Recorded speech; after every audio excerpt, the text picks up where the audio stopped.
All right, we're back with part two of this CGC unboxing. Make sure you check out part one. It's a vintage submission, and I've split it up here into two videos. So this is part two. We did really good in the first one. Hopefully we can continue that luck in part two here. So stick around.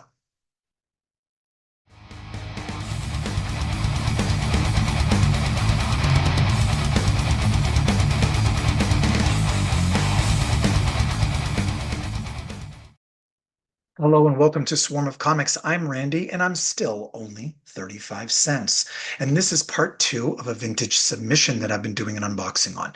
I have about 7 books.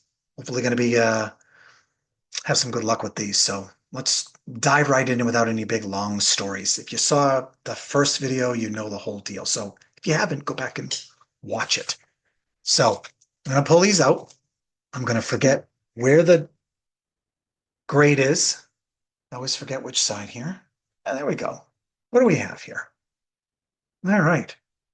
Silver Age book here. All right. Daredevil #6. Pretty rough shape, pretty beat up in the corners. But, my buddy Tom, who does this submitting and pressing for me, always says in these type of titles, especially Silver Age and Golden Age books, anything in the single digits is always worth grading. So this is issue #6.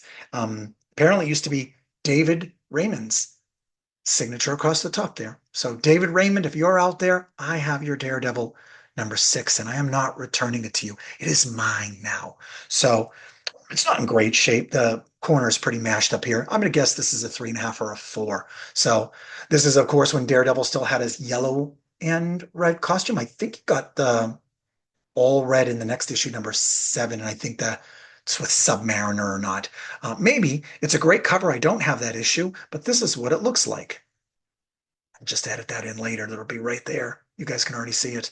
So, all right, let's check it out. My guess was this is going to be a 3.5 to a 4. 3.5. Boom, right on. Right on.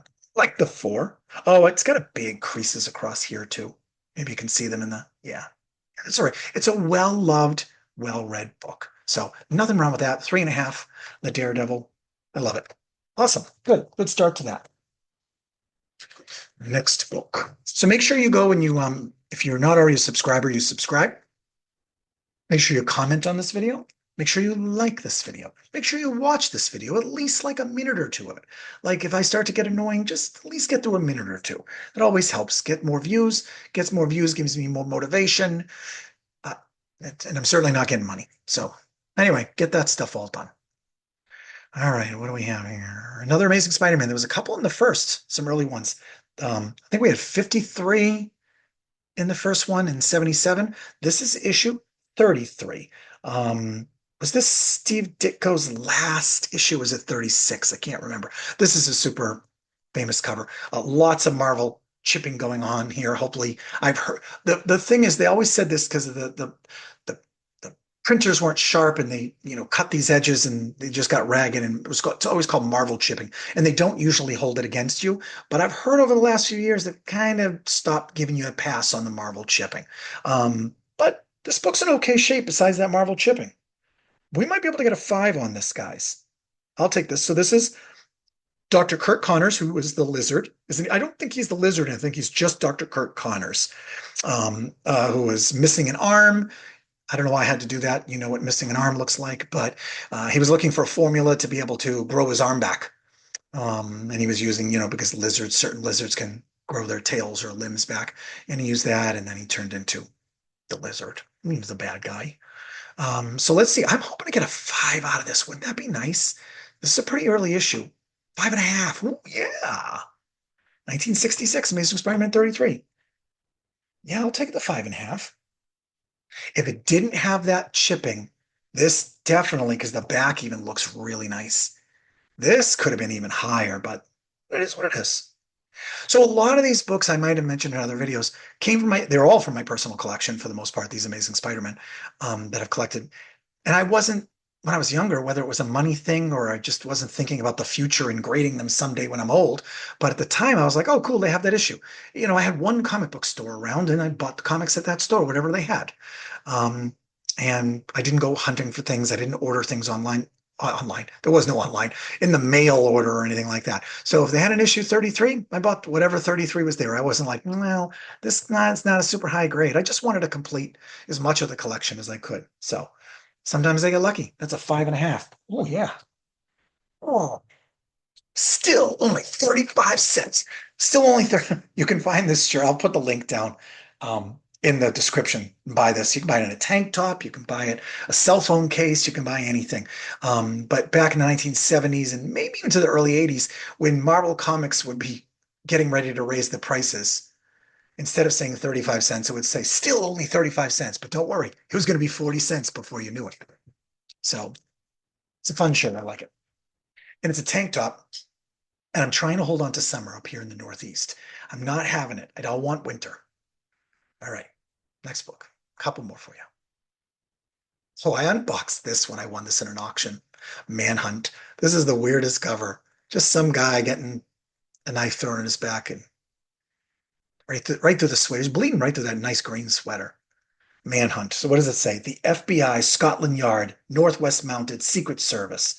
I guess this is all the stories of those organizations and their manhunts up here. So this what's it? The story, there's a story in here called Knife of 1,000 Cuts by Gardner F. Fox. So this is 1948. So this is firmly in the golden age from Magazine Enterprises. So this is in decent shape. I'm going to hope this comes in at about a 4. So that's what we got. 4. Boom, right on. I like it. Off white to white pages. Not that I care about that. Spine's a little rough, a little beat up down the corner, but classic Golden Age book. 4.0 here. Awesome cover.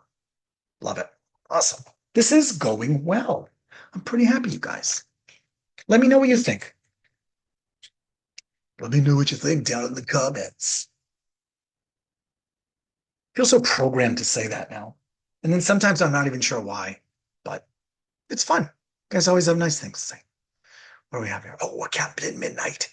Okay, so I bought this Captain Midnight. I got a good, I got what I thought was a good deal on this. I got it from my buddy Jason, who runs Little Giant Comics, and he runs the Old School Comic Con in up in New Hampshire, in Concord, New Hampshire, once a year in April. And I got this from him. This is tough. This is a black cover, guys. This is just tough. Is this a single staple book? This might even be because it was Wartime 46 post-war book. This might even be a single staple book, one in the middle. But a black cover is so hard to stay in good condition. This is pretty nice. The back is nice. I probably have the original package where he put his own estimated as grade on there. But he gave me a good deal. You know, he's always willing to negotiate. But Captain Midnight, how great is that? I don't know. I don't know what it says on there, but somebody wrote on that cover. But very dynamic, cool cover.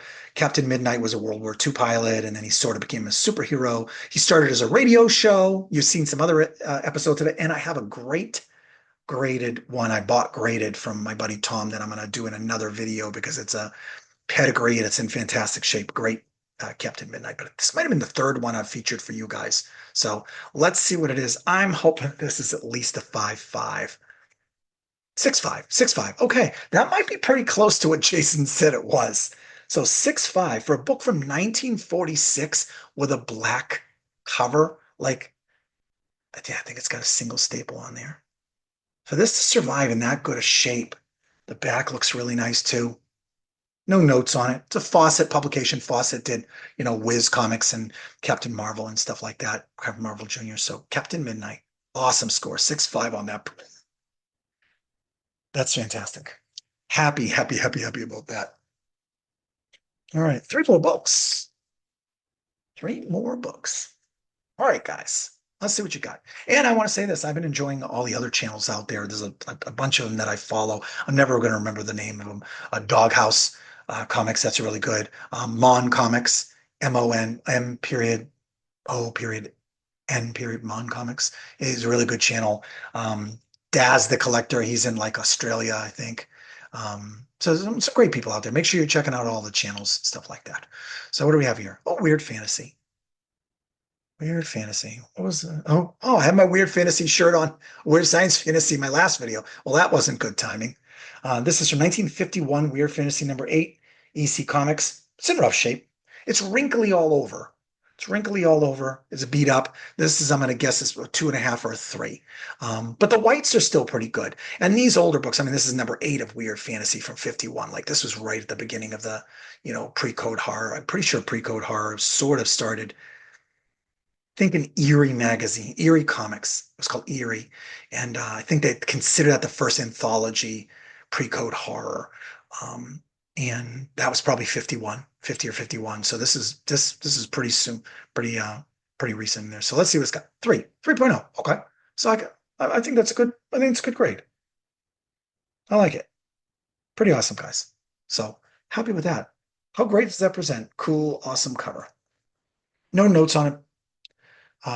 Wally Wood art, Al Feldstein cover and art, Bill Gaines, Al Feldstein stories. So classic good stuff. Classic EC stuff. Got a bunch of those. All right. What's next here?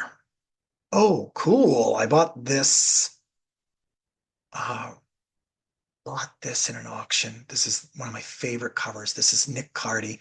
Like, I just love this, the Aquaman. Um, with the undersea coral or the rock or whatever. Manta ray holding them. What does it say? Is this my foe? 1968 Black Manta appearance. Aquaman number 42. And the cool little Aquaman thing up there. I have no idea what the grade on this is. It's in pretty good shape. Well, spine's okay. A little blunting up there. Um, this might be able to come in at a 5.5. I'm hoping for a 5.5. Let's see what it can get. 7.0. I wasn't even close. The funny thing is the back is in amazing condition. There's not a flaw on the back of this book. Some slight tanning, a shadow there along there, but otherwise, all right. 7.0.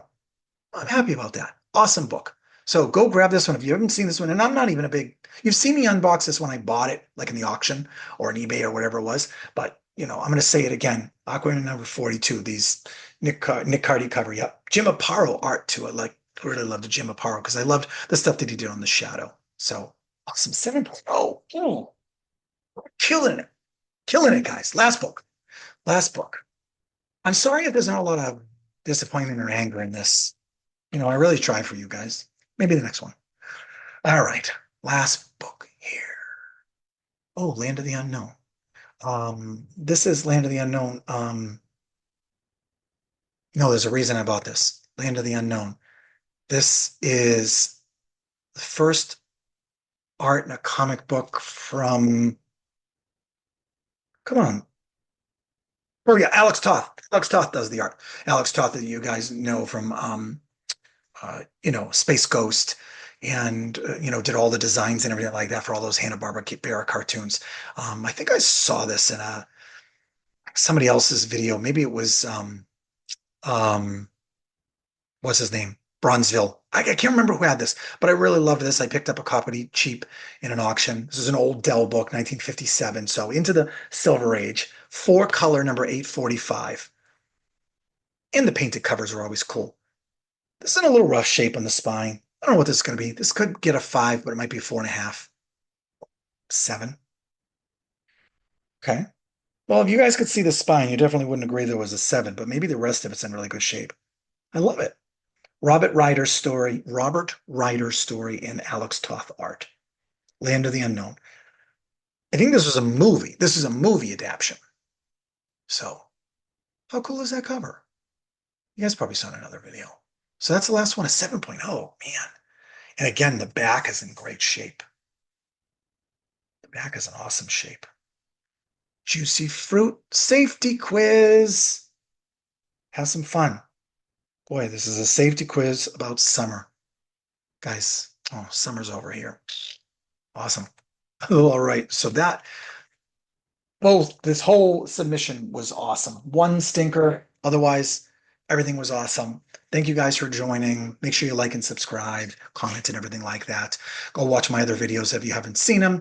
I'm Randy, Swarm of Comics, and thank you guys for joining us. Bye.